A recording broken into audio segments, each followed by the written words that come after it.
Sesat, membantu sesat. Kami membutuhkan kalian para membantu sesat. Ayo yang mau jalan ke kuburan. Ini lucu ya, ketika setelah melihat video yang tadi ada mas-mas yang menawarkan produk, tapi produknya ini bukan barang, tapi mirisnya produk ini adalah sebuah agama dan dikatakan sebagai domba-domba tersesat. Nah, seperti ini emang kebiasaan dari agama sebelah ya, atau bagaimana? Kalau teman-teman ada yang tahu bisa komen di bawah ini. Tapi secara pribadi saya sangat menyayangkan hal tersebut terjadi, apalagi sasaran pasarnya adalah orang-orang yang memakai hijab. Dan itu didawuhkan juga oleh Rasulullah SAW, tuba liman amana bi walam yaroni. Yang hebat itu imannya orang yang enggak melihat saya. Makanya masyhur itu, malaikat ditanya Allah, siapa imannya yang paling kuat? Ya kita, karena melihat engkau langsung ya Allah. Para nabi. Terus tapi yang dari sekian pertanyaan itu jawab sama, yang paling ajaib adalah umat-umat Muhammad di akhir zaman, enggak menangi nabinya, juga enggak pernah lihat surga neraka, tapi iman sama saya. Dan mereka punya cara untuk imannya itu berkualitas sama dengan kamu para malaikat. Ya diantaranya dengan cara logika tadi yang saya utarakan tadi. Am khuliqu min ghairi syai'in am humul khaliqun. Kalau alam raya ini wujud, maka penyebabnya harus sesuatu yang wujud. Masa sesuatu yang enggak wujud menyebabkan yang wujud? Kalau angka 10 ada, 1 juta ada, pasti dimulai angka 1. Makanya nisbatusnaini wal arba'ah ila ma la nihayatalaha, itu semuanya nisbatul far'i ilal asli. Semua angka berapapun jumlahnya itu binisbat ilal wahid adalah nisbatul far'i ilal asli. Itu cara-cara, makanya tadi kajian ilmu itu tidak ada habis-habis. Makanya perasaan saya itu kemungkinan orang Islam jadi ateis itu kecil, Pak Fatullah. Saya punya kitab, ini saya ulang lagi, kitab calon wali. Kenapa saya sering cerita wali? Kalau di kampus itu kan orang inginnya ya jadi dekan, jadi rektor, atau jadi menteri lah kira-kira gitu. Kalau di pesantren orang itu cita-citanya satu, ingin jadi wali. Ya supaya majelis ini barokah, saya tidak perlu cerita dunia kampus. Kalau ceritakan corong Jawa nguyai segoro lah. Bongso keinginan gitu kan tidak selera saya, juga ada dunia saya. Supaya sampai dapat ilmu ya saya cerita dunia. Itu kitab, saya punya kitab calon wali lah kira-kira, atau wali sudah wali top, namanya kitab Tasbihul Fuad, karangannya Sayyid Abdul Haddad. Itu beliau cerita, di antara ceritanya itu unik. Kata beliau begini, saya itu tidak khawatir orang Islam jadi murtad, apalagi jadi ateis, karena kalimat la ilaha illallah itu sahlatun qoribah, kalimat yang mudah sekali, sehingga saya tidak khawatir orang Islam yang ketemu orang ateis, ketemu orang macam-macam, asal diajari kalimat ini secara benar. Terus beliau cerita, yang saya takut tuh mereka masalah perempuan dan harta. Kalau iman kayaknya enggak. Singkat cerita yaitu di kitab seperti itu. Singkat cerita saya ketemu banyak orang yang kuliah di McGill atau kuliah di Amerika, di Jerman, mungkin di Norwegia, di mana-mana, di Australia, dan ketemu teman-teman yang di Korea Selatan juga. Mereka itu orang kebanyakan yang nyuwun sewu enggak keluarga kiai, tapi mereka enggak ada yang enggak tetap iman. Ketika saya tanya, kenapa Anda tetap iman? Padahal ada beberapa negara yang lebih stabil, lebih makmur dibanding negara yang mengklaim sebagai negara Islam. Itu cara berpikir ya sederhana. Enggak lah Gus, kayaknya kok Tuhan kok ada tanggal lahirnya? Enggak lah, kayaknya yang namanya Tuhan tuh ya awal lah. Masa pencipta langit bumi dituhani orang yang lahirnya di bumi? Kayak enggak lah kayaknya. Jadi ya berpikir sederhana. Padahal ya kurang ajarnya Masya Allah. Anak ini ya dugem ya macam-macam, tapi kalau ditanya disuruh yang lain nggak mau dia. Enggak lah, kayak yang benar tetap Islam.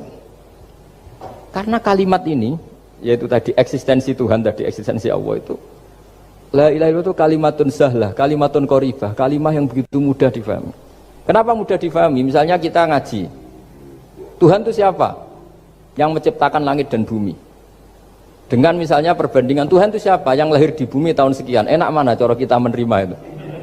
Kan keren yang menciptakan langit dan bumi. Tuhan itu siapa? Yang ada sebelum langit dan bumi. Dengan misalnya Tuhan adalah yang lahir di bumi. Keren mana? Nah, bayangkan kalau kita punya Tuhan Fir'aun. Sudah mati jadi tontonan kan, terus gak keren maksudnya punya Tuhan kok seperti itu. Nah ini yang katanya Syekh Abdul Haddad, kalimat ini sahlatun qoribah. Sehingga kalimat ini pula yang kita dilatih, la ilaha illallah kalimatu haqqin 'alaiha nahya wa 'alaiha namut wa 'alaiha nub'ats atau wa biha nub'atsu insyaallah taala minal aminin. Nah, saya sebetulnya tadi datang itu tidak ingin menjelaskan ini, tapi tadi kata Pak Fathul Wahid, ilmu itu kalau dikaji tambah hari tambah mudah, karena perangkat untuk menemukan bulan itu misalnya nggak rata itu gampang sekali. Pakai teori pemandangan ya bisa, pakai teori gambar juga bisa. Kalau teori pemandangan tadi, kalau kita bisa melihat mobil 2 meter masih kelihatan 2 meter, itu dengan jarak berapa masih orisinil seperti itu. Tambah jauh, tambah tidak kelihatan, tambah jauh. Nah ternyata setelah 5 kilo misalnya tidak kelihatan. Berarti untuk jumlah 2 meter hilang per 5 kilo. Nah berarti kalau bulan masih kelihatan segitu, berarti jarak kita dan bulan kira-kira sekian ribu kilo. Itu bisa dihitung, itu tanpa teknologi. Makanya sebetulnya teknologi itu nyumbang itu nggak sampai 30%. Yang paling banyak ya sains tadi, pengetahuan itu yang kayak tadi orang menemukan pesawat, itu kontribusi terbesar tetap pengetahuan. Misalnya pesawat dari bahan ini kalau kecepatan sekian kena angin pecah enggak, tetap pengetahuan yang menopang itu. Teknologi kan paling mengantar supaya pesawat kecepatan sekian didorong mesin sekian dengan apa begitu. Nah pesantren seperti kita, saya ini dididik Mbah Mun, dididik bapak saya, buyut-buyut saya, kiai, itu sekali alim, yang alim betulan, itu ya alim betul. Ya karena memang yang repot nih saya yang agak-agak dukun itu ya ribet itu. Penting rambutnya gondrong, terus terkenal gak pernah mandi, terus nanti ada orang tertentu tertarik minta doa, ini yang ribet ini, susah ini sertifikasinya susah ini karena. Tapi kalau kita ini di pesantren yang coro sertifikasinya jelas. Jadi berani jadi Gus harus bisa baca Mu'in gitu, berani jadi Kiai harus bisa baca Wahab. Aturan mainnya jelas kalau di ini. Yang repot tuh yang sebagian itu aturan mainnya tidak jelas. Terus promosinya itu pernah datangi menteri loh, pernah datangi, wah ya ribet kalau ukuran keren tuh didatangi apa? Menteri atau pejabat. Saya teruskan ya, karena ilmu itu harus menyelamatkan kita sampai di depan Allah Subhanahu wa Ta'ala. Nah, ketika kita menyifati Allah itu az-zahir, zat yang begitu jelas. Itu kalau kita kan kok begitu jelas padahal nggak bisa dilihat, terus kita sendiri tidak pernah melihat. Tapi eksistensi Tuhan sebagai Tuhan, yaitu al-wajibil wujud, itu jelas sekali karena nggak mungkin suatu yang wujud diciptakan oleh yang tidak wujud. Kenapa harus awal? Masa pencipta datangnya terlambat? Terus juga harus bakok itu abadi atau al-akhir kalau dalam bahasa Quran. Masa zat yang superior kemudian kalah sama yang diciptakan? Berarti nanti ada kekuatan besar yang mengalahkan Tuhan. Ya kan aneh, kekuatan ini dalam kendalinya kemudian Allah kalah kan tidak mungkin. Makanya disebut al-akhir. Allah pasti tidak ada yang mengalahkan. Terus diantaranya lagi disebut qiyamuhu binafsihi. Kalau dalam bahasa Quran disebut al-qayyum, zat yang berdiri sendiri. Gak boleh Tuhan butuh yang lain. Kalau butuh yang lain berarti bergantung pada yang lain, dan nggak usah jadi Tuhan lah kalau masih butuh yang lain. Sehingga karena kekuatan ini, saya ulang lagi, karena kekuatan ini, ketika anak-anak mahasiswa kuliah di Jerman atau di Swiss, di negara-negara yang lebih bahagia ketimbang negara yang mayoritas Muslim, itu mungkin mereka tertarik sama sistem negara itu karena ada jaminan sosial ini, tapi nggak pernah tertarik sama Tuhannya negara itu, karena dihitung-hitung tadi Tuhannya mesti keren kita gitu. Jadi, ini cerita ke saya Abdul Haddad. Kata saya Abdul Haddad, kamu tidak usah khawatir lah umat Islam murtad atau jadi ateis gitu. Karena penjelasan tauhid Islam itu begitu jelas. Jadi by design manusia itu pasti nerima tauhid kira-kira gitu. Jadi ini pentingnya adz-dzahir. Jadi Allah itu begitu apa? Jelas. Tapi Allah juga mensifati dirinya al-batin. Nah, al-batin itu gak mudah dikenali. Kenapa? Karena tubuh kita desainnya ini profan, tubuh kita tidak sempurna, rentan. Nah, tentu sesuatu yang nggak sempurna ini tidak bisa melihat zat yang super apa? Sempurna. Kita bisa rusak sementara Allah tidak. Nah karena alasannya tubuh kita ini didesain untuk rusak, maka di surga itu keyakinan para ulama orang bisa melihat Allah karena desain tubuhnya sudah dirubah dari desain profan menjadi keabadian. Sehingga di sini terus ada kelayakan melihat. Itu pun tetap min ghairi kaifin walan hisorin, tetap ya bisa melihat, tapi corong Jawa itu kecelok melihat tapi tidak sampai faham. Karena bagaimanapun Allah itu la tudrikul absar wa huwa yudrikul absar. Bagaimanapun Allah itu laisa kamitslihi syai'un, tidak ada padanannya. Jadi makanya Allah punya sisi adz-dzahir bisa dikenali sekali. Kenapa? Ya tadi nisbatus naini wal arba'ah ila ma la nihayata laha itu nisbatul far'i ilal asli. Saya punya kitab Pak Fathul Wahid, diajar Mbah Mun dulu, kitab Al-Husunul Hamidiyah. Itu yang ngarang itu ya kayak kelihatan ngawur, tapi ngawurnya orang alim. Jadi di situ ada gambar, gambarnya itu nggak jelas. Mungkin penangarangnya juga nggak bisa gambar kayaknya. Wah bulat, benang bulat ada, gambar gunung ada, gambar yang tambah ngawur ya banyak sekali. Gambarnya itu nggak ada yang jelas. Tapi dari nggak jelas itu beliau bilang gini, gambar yang bulat ini, yang nggak jelas ini, tetap kamu punya rumus kan? Itu dimulai dari satu titik. Mau gambar gedung tingkat 5, mau gambar hutan ada harimaunya, tetap dimulai dari satu titik. Ya alam raya ya seperti itu, mau ada Mars, cek, mau ada Jupiter, kayak tetap dimulai dari situ titik. Nah ini namanya nuqtatul wujud, titik kewujudan, yaitu Allah Subhanahu wa ta'ala. Sehingga ketika kita ngaji, ketika di pesantren dulu, penjelasannya adalah Al-Quran maknanya dipadatkan di Fatihah, Fatihah dipadatkan di Bismillah, katanya Bismillah dipadatkan di titiknya ba. Nah titik ba ini dianggap titik awal wujud, bi kana makana wa bi yakunu ma yakun. Kira-kira Allah mentitahkan karena saya semuanya yang ada, dan karena saya yang mau ada bisa saya adakan. Nah, itu sirinya lah. Jadi menerangkan tauhid itu pakai gambar. Gambarnya keliru sekali lah kalau dalam orang seni mesti lihat gak seni itu. Karena dia agak butuh gambarnya, butuh mau menjelaskan buat dunia sebanyak ini, buat alam raya sebanyak ini tetap dimulai dari satu titik. Nah, sehingga di sini ada tauhid qul huwallahu ahad, Allahus samad, dan seterusnya. Nah, saya mohon lewat penjelasan ini ya, baik orang yang ahli teknik maupun ahli medis, ahli apa saja, tolong latihlah memberi penjelasan yang mudah sehingga agama ini mudah dicerna. Sehingga kalau ini dijelaskan cara mudah beragama itu jadi gampang. Makanya ciri utama agamanya orang-orang baik itu satu, man radiya billahi robba. Radiya itu seneng banget.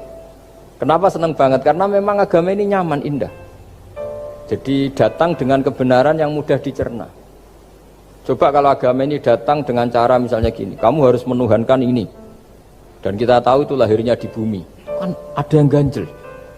Kok Tuhan sama buminya dulu, buminya ini gimana ini? Kan pusing. Buat Anda profesor nggak bisa jawab itu. Tapi kalau Tuhan itu adalah yang ada sebelum langit dan bumi kan, ya iyalah masa Tuhan terlambat datangnya kan, terus enak itu menerimanya itu. Makanya diantara kekalahan Fir'aun berdebat, ya Nabi Musa ya Nabi lah, juga proses ya. Nabi Musa ketika ditanya Fir'aun, wa ma rabbul alamin, Tuhan kamu itu siapa? Jawabnya Nabi Musa, rabbus samawati wal ardi, yang menuhani langit dan bumi. Itu Fir'aun masih bisa ngeles. Saya jalan-jalan kemana-mana, yang dituhankan saya, berarti yang Tuhan ya saya dong. Ma'alim tulakum min ilahin apa? Ghairi, kata Fir'aun. Soal Tuhan kamu di langit, begini kata Fir'aun. Haman dipanggil, Haman bikinkan piramida yang paling tinggi, saya ingin melihat Tuhannya Musa. Musa bingung kan? Padahal kalau naik piramida nanti Fir'aun pun tidak bisa melihat Allah kan? Wong yang Nabi yang kiai aja gak bisa melihat, apalagi Fir'aun. Padahal celakanya ketika dia tidak melihat Allah, dia akan mengatakan Allah itu tidak ada, ribet kan? Itu penjelasan tentang Tuhan ini sebetulnya sudah absolut lah. Rabbus samawati wal ardi, Tuhannya langit dan bumi. Tapi itu gak ngefek, di perdebatan gak ngefek. Yang ngefek adalah ketika Musa bilang gini, Rabbukum wa rabbu abaikumul awwalin, sing nuhani buyutem. Wah kaget pengawal-pengawalnya langsung do iman meskipun secara siron, secara rahasia. Iya, nah, Quran pangeran berarti buyute radi pangeran. Kan pangerane putu nih, berarti buyute wah ribet kan? Ya kalau Fir'aun Tuhan, bapaknya tambah Tuhan kan, mbahnya, buyutnya. Akhirnya kata pengawal Quran, geblek tenan Fir'aun. Artinya apa? Kadang argumentasi yang sudah benar, yaitu Tuhannya langit dan bumi kan ya benar lah. Tapi itu tidak ngefek, di perdebatan tidak ngefek. Yang ngefek adalah ketika Rabbukum wa rabbu abaikumul awwalin, yang nuhani nenek moyang kamu. Orang mulai mikir kalau Fir'aun itu Tuhan, lalu nenek moyangnya Tuhannya siapa? Jadi ini seninya, makanya diantara syarat Nabi, jadi Nabi itu sidik, amanat, tabligh, fatona. Fatona itu ada kecerdasan. Dulu Nabi ya sering dibully, jangan kira Nabi itu nggak sering dibully, sering juga Pak Rektor. Jadi ada unta itu kena kudis. Kudis itu ya jenis penyakit menular lah. Nabi dengan teori tawakalnya, Nabi itu punya dua teori, kadang pakai teori tawakalnya, kadang pakai teori preventif. Makanya Nabi pernah ngendikan kalau ada penyakit menular di situ, kamu jangan di situ. Itu pakai teori preventif. Tapi kadang Nabi pakai teori tawakal. Nabi menghentikan la adwa wala tiarota. Tidak ada penyakit menular. Terus orang-orang yang ya usil lah kira-kira gitu. Ada unta kena kudis dijejerkan yang waras. Ternyata yang waras ikut kudisen lah, ikut sakit. Senang orang ini.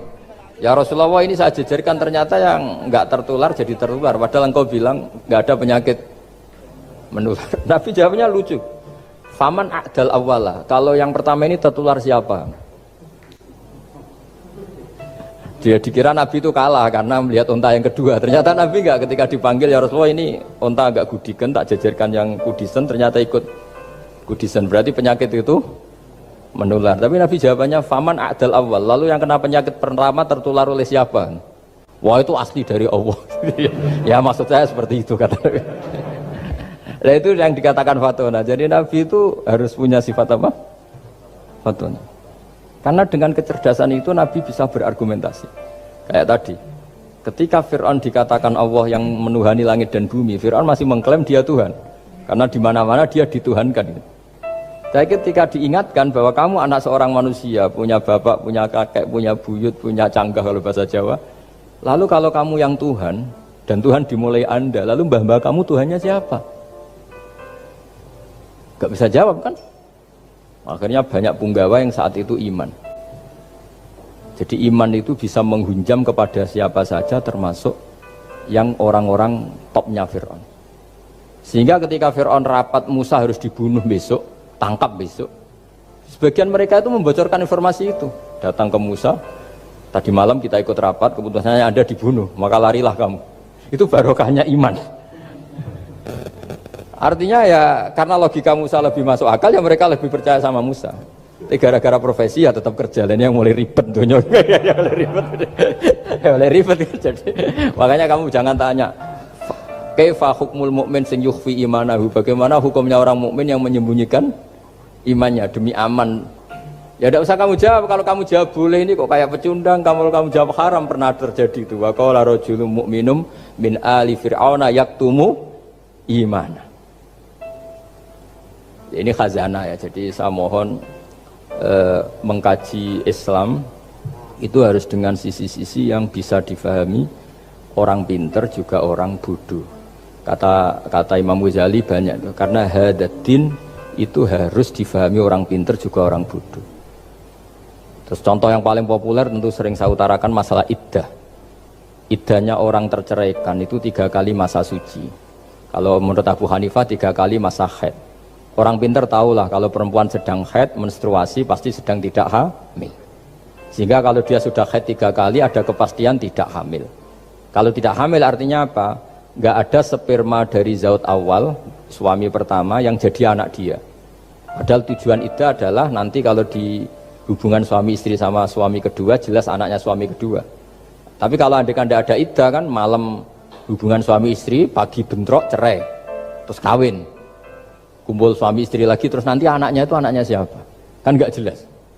Kalau sampean bisa klaim lewat DNA juga mungkin secara ilmu objektif Pak Rektor. Masalahnya juga bisa disuap kan? Saya sering dibantah orang-orang itu. Wah Gus, DNA itu otoritatif karena gini-gini, nggak mungkin, bohong kamu. Ya DNA-nya nggak bohong, pegawainya bisa disuap kan? Kayak nggak tahu manusia apa, nggak tahu Indonesia, nggak tahu terus. Itu yang sensitif itu, yang mulai wilayah sensitif itu. Kayak gak tahu manusia apa kayak gak tahu Indonesia? Manusia aja ya sudah. Berarti Anda sangat nasionalis. Jadi ribet kan? Maka dianjurkan ada iddah. Dengan iddah selesai berarti benar-benar perempuan ini baru atur rohmi, rahimnya steril dari unsur mani zaut awal. Dan kalau 3 kali masa suci itu artinya apa? Kira-kira 3 bulan. Kira-kira ya, wal mutallaqatu yatarabbasna bi anfusina salah satu apa? Quru. Pertanyaannya kalau 3 bulan, andai kan tidak pakai teori ilmiah, menstruasi itu sudah teori ilmiah. Ada yang tanya ke saya, Gus kenapa harus sampai 3 kali padahal menstruasi pertama pasti sudah ada hamil? Saya jawab, menstruasi pertama itu namanya keluar darah, nggak ada jaminan kali itu haid, bisa saja keluar darah karena kaget, karena kecelakaan, karena apa. Sehingga kalau misalnya perempuan diceraikan, Gus saya sudah haid, yang jamin kalau itu haid siapa? Maksudnya keluar darah dengan makna tidak hamil, bisa saja keluar darah kali ini faktor kaget ya, atau faktor kecelakaan. Tapi kalau sampai 3 bulan, karena per bulan haid sekali, itu meskipun haidnya keliru, haid keliru itu misalnya sebetulnya itu gak darah haid, tapi darah penyakit, istikhadah, kan tetap kelihatan. Masa 3 bulan gak bleeding Joro Jawa? Kan mesti bentuknya tubuh sudah berubah. Artinya kata ulama-ulama, agama ini gak bisa hanya mengacu ilmu. Kalau mengacu ilmu haid sekali sudah cukup. Tapi kenapa harus 3? Karena 3 kali, orang awam tahu semua kalau itu sedang hamil atau tidak hamil. 3 bulan dari dicerai kan kelihatan kalau hamil ya bentuk tubuhnya sudah rubah, kalau enggak. Intinya agama ini harus agama yang mudah difahami orang pinter, juga difahami orang yang tidak pinter. Kayak tadi bulan tadi, saya juga gak ngira kalau orang goblok jadi pinter itu. Jadi ini cerita ya, jadi supaya kita meskipun di lembaga kampus, di lembaga modern, jangan lupa tradisi-tradisi kebodohan ya diabadikan lah kira-kira itu, karena bodoh itu kadang ya penting. Makanya kalau cerita di dunia wali itu kacau, Anda boleh gak nerima cerita ini, tapi Anda harus percaya kalau kekuasaan Allah itu tidak terbatas. Kenapa orang Madura begitu mencintai kiai? Sebetulnya niatnya ya agak baik, tapi ya nggak baik tapi baik. Ada santri itu Madura, dia saking percaya sama kiai itu ya khidmah, bikin teh, masakan kiai, mijitin kiai, pokoknya waktunya diberikan semua untuk kiai. Dan dia nggak pernah ikut ujian, apalagi ujian kelulusan disertasi dokter nggak pernah dia. Kalau sekolah nggak pernah ikut ujian. Sudah ya saya ridho jadi orang bodoh, sementing ikut jenengan. Suatu saat orang ini mati, kiainya tuh pusing, waduh mati. Nah, ini di dalam alam mimpi itu, kamu boleh gak percaya, nggak wajib percaya memang. Ini kan ada akidah, jadi tidak wajib percaya. Ditanya sama malaikat, Marabbuka, Tuhan kamu siapa? Jawabannya lucu, malaikat kamu itu gimana? Di mana-mana tanya sama orang pinter, orang bodoh kok kamu tanya? Pusing kan malaikatnya. Di mana-mana namanya tanya, itu ya sama orang pinter, masa orang bodoh ditanya? Yang bener aja kamu. Makanya bodoh ini ya senjata, makanya ini kita kalau pinter ya alhamdulillah, kalau bodoh ya alhamdulillah. Karena bodoh itu penting. Kalau negara ini tidak makmur, yang disalahkan mesti para rektor. Gunanya apa ada rektor kalau nggak solusi bagi bangsa ini? Orang bodoh pasti nggak disalahkan kan? Nanti kalau ada hisab, kenapa Indonesia carut marut? Yang dipanggil Allah itu menteri, rektor, pasti itu. Apa kontribusi Anda sebagai orang pinter, sebagai profesor, sebagai orang bodoh aman? Santai, nggak kena panggilan kan? Karena ada harus bertanggung jawab. Akhirnya terus malaikat tanya, lalu yang pinter siapa? Yang di atas itu, kiainya yang nalkin itu, yang di atas itu. Walhasil kiainya itu karena wali itu dengar, ya boleh cung bodoh kok terus nganti wis mati. bodoh kok kamu bawa sampai mati. Jadi kadang orang bodoh itu ya pinter tadi, malaikat tuh kamu itu gimana? Di mana-mana tanya itu ya sama orang pinter, orang bodoh kok kamu tanya. Ya, ribet kan kalau sudah ketemu seperti itu. Dan Nabi juga sering ngalami dialek sama orang bodoh. Kadang Nabi yang ngalah, kadang logikanya orang bodoh itu lebih gampang. Itu ada orang pencari dop itu semacam kayak biawak ya. Tapi tidak biawak, kayak semacam biawak. Ketemu Nabi, kamu tahu kalau saya ini Rasulullah? Tidak tahu ya. Ya kamu harus iman kalau saya ini Rasulullah. Hatta yu'mina laka hadad dhabban. Ya kalau hewan ini iman sama kamu ya saya iman. Ribet kan ukurannya itu. Waduh, untung Nabi betul. Terus Nabi tanya, Dob, kamu tahu kalau saya Rasulullah? Terus Dobnya saat itu bisa bicara, asyhadu annaka Rasulullah, terus baru iman. Imannya tanya, kenapa kamu iman sama Rasulullah? Hewan aja tahu kalau dia Nabi, apalagi manusia. Sehingga di masyhur itu di acara-acara kita, kalau wadhabbu wal ghazalah yasyadani laka bir risalah, itu wadhabbu wal ghazalah yasyadani laka berrisalah. Sehingga, nah kekeliruan kita, saya sering ngomong di mana-mana, matur di mana-mana. Masyarakat Indonesia mayoritas ya tetap yang nggak pinter. Orang Islam mayoritas yang nggak pinter. Lalu orang nggak pinter ini diabaikan sehingga mereka tidak jadi energi yang luar biasa untuk mengawal Islam atau mengawal Indonesia. Itu keliru menurut saya. Menurut saya orang-orang yang nggak pinter pun tuh punya nurani. Zaman kita dijajah Belanda, itu tidak semua orang rektor, tidak semua orang profesor, tidak semua orang kiai, tidak semua orang alim. Mereka orang-orang yang nggak terpelajar, tapi tetap tahu caranya melawan apa? Belanda, melawan penjajah. Karena tadi manusia ini diciptakan itu sudah punya pengetahuan. Seperti mukadimah dibaca Pak Rektor, Iqra wa rabbukal akram alladzi 'allama bil qalam 'allamal insana ma lam ya'lam. Jadi bawaan manusia itu akan tahu untuk sesuatu yang perlu diketahui meskipun dia orang bodoh. Seolah lagi meskipun mereka orang apa? Orang bodoh. Nah, di sini ini Islam datang yastawi fistifadatiha fistifadati syariah ar-rijalu wasibyan, bahwa ukuran kebenaran itu adalah siapapun mudah tahu. Bahwa angka 2, angka 3, angka 5 itu adalah far'ul wahid, cabang dari angka 1. Fal aslu huwal wahid, yang asli adalah angka 1. Dan 1 ini harus 1. 0, itu ditemukan untuk setelah ada angka 1. Jangan keliru kamu. Tanpa ada angka 1 tidak ada 0, 0, ada gunanya kalau ada 01. Misalnya ada orang bilang, tapi kan ada 0,5, tetap saja harus ada angka 1. Nggak bisa. Kamu bayangkan 0,5 kan karena ada 1. Artinya apa? Kamu bilang separuh dari 1. Tapi itu pun karena sudah ditemukan aljabar. Makanya kalau dalam matematika Arab, mungkin di sini banyak orang eksak. Kalau matematika Arab itu mudah sekali Pak. Orang Arab itu nggak mau bilang 2,5.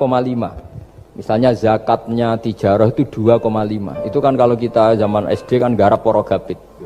Itu orang Arab nggak mau.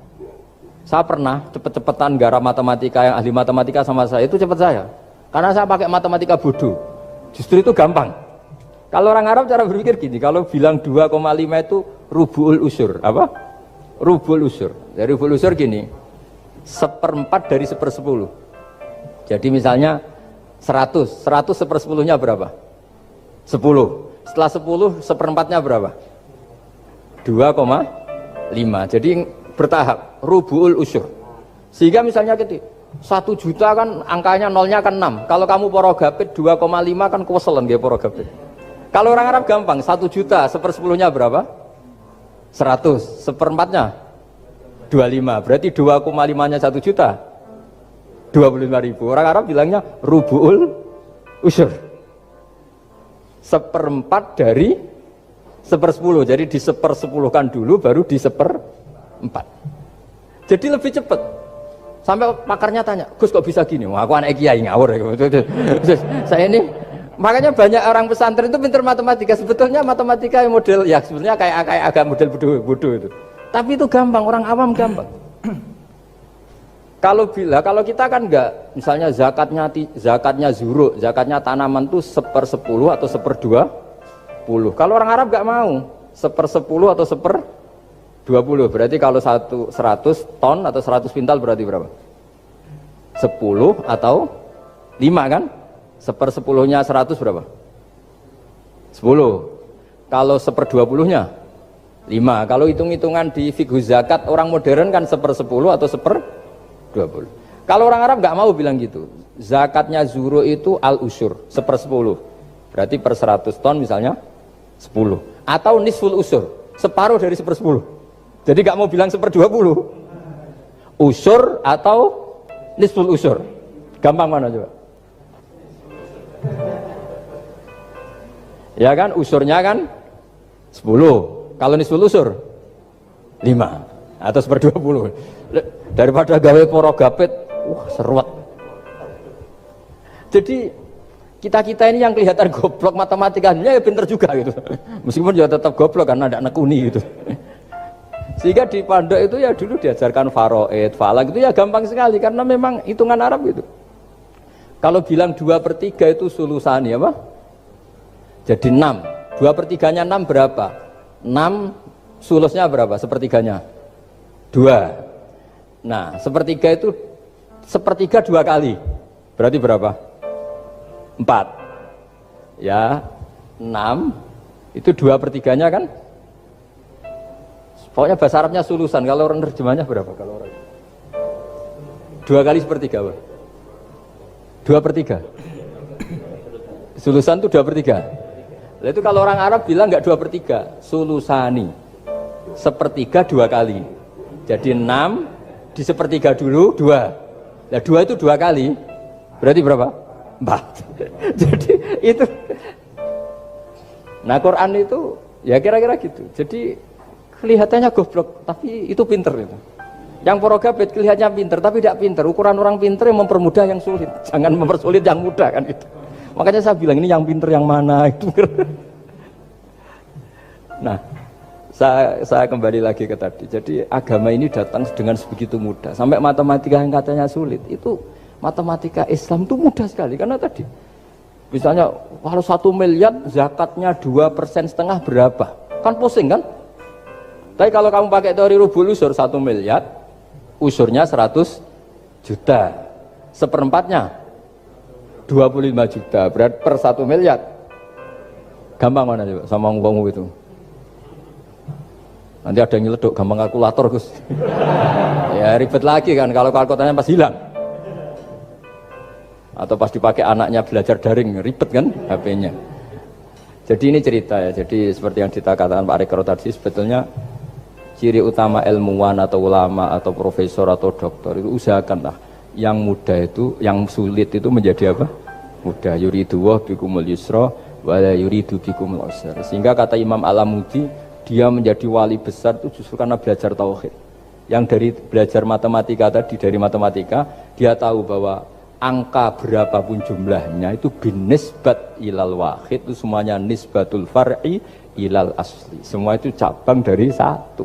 Alam ini kayak apa besarnya, apa Mars, ada Jupiter, tetap semuanya nisbatnya ke Allah adalah nisbatul far'i ilal asli. Semua itu diciptakan oleh. Ya, itulah apa yang disampaikan oleh Gus Baha. Semoga ini bisa bermanfaat bagi teman-teman. Hadani Allah wa iyyakum wal 'afwa minkum. Wassalamualaikum warahmatullahi wabarakatuh.